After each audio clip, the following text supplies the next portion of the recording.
today's video on electrical tape.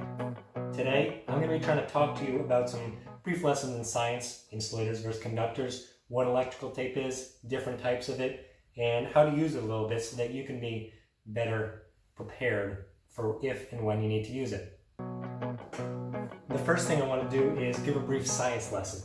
I've got two bolts here. Will act as though they're wires just because they're firm and easy to use. There's two types of science terms that you're going to want to know. Conductor versus insulator. Conductor, like a train, keeps everything moving. It goes along. So when these wires are touching, these bolts are touching, if there's a conductor in between here, like my finger, so I touch finger to bolt, that conductor is going to keep everything moving along and send that wire through. Insulators, on the other hand, like insulation on a house, keep everything locked in. They try and stop outside air coming in, inside air going out. So electrical tape is an insulator. So now I have a current on this side right here, touches electrical tape. Although it's not perfect, and then it touches another one, this electrical tape is going to almost completely stop it. Probably will in most applications. Sometimes if there's a high current, it'll get through there. But for the most part, it's going to insulate, act as a barrier, and stop that electrical current. So electrical tape, it's very versatile in that manner that it's not just like a hard plastic or something. It's flexible, so you can really mold it over wires because wires, they're bending. I've got some stereo speaker wire right here, 18 gauge, and I'm just going to use this for demonstration purposes, and this should help demonstrate how to use it. So as I was saying, electrical tape is an insulator, and it's made of PVC, polyvinyl carbonate, something like that, chlorine, I don't know, PVC. It's like those plastic tubes. It's an insulator, does a good job. Using these, got a wire stripper right here. See, we got 18 gauge, putting it in. Got another video too, how to properly strip wires if you want to watch later on, using a wire stripper or a knife for different things.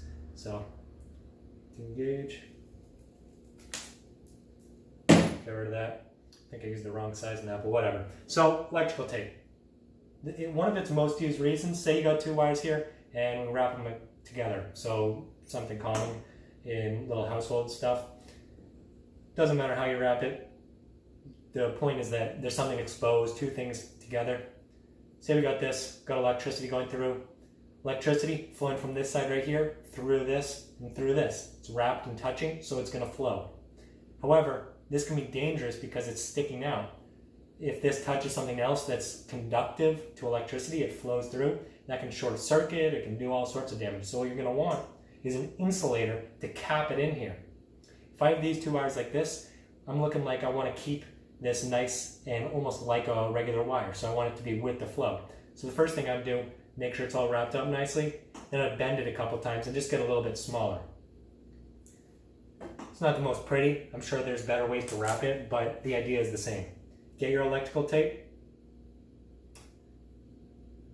Got my short fingernails pulling it. Then get yourself a little bit. It's pretty sticky and it also is stretchy. So the thing is with me, you can use a utility knife. I don't like it because it's so sticky, it'll stick on the blade. I just like to do one quick snap on it. Then got that right there. So I'm going to go for it.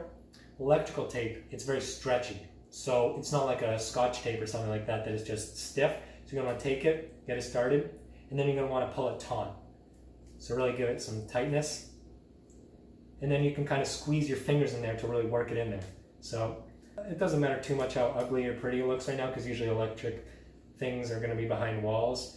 And I'm sure this isn't perfect to you electricians out there. But as you get going more and more, then you can make it more symmetrical and really just wrap it both around the center part, but also around the edges because you don't want any little parts sticking out. So this, you have wire electricity coming in, connects right here, no outside points, so I can touch this against metal, no issues there. And then I'll keep it going through. Electrical tape. It's great. My last tip is that you're going to want to make sure you get the right grade of electrical tape because it's not all built the same, as you know, with everything in life.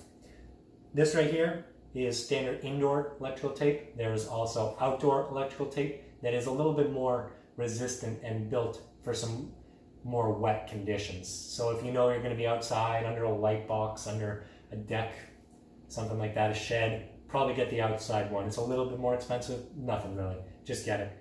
Also, there's different strengths of it. This one right here, I don't know the exact strength, but it gives a temperature range of -15 to 105 degrees Celsius. That's a pretty big range, but it's not crazy. And there are some that are better in the cold, better in the heat. So depending on how strong of a current you're passing through or what your application is, take a look at it.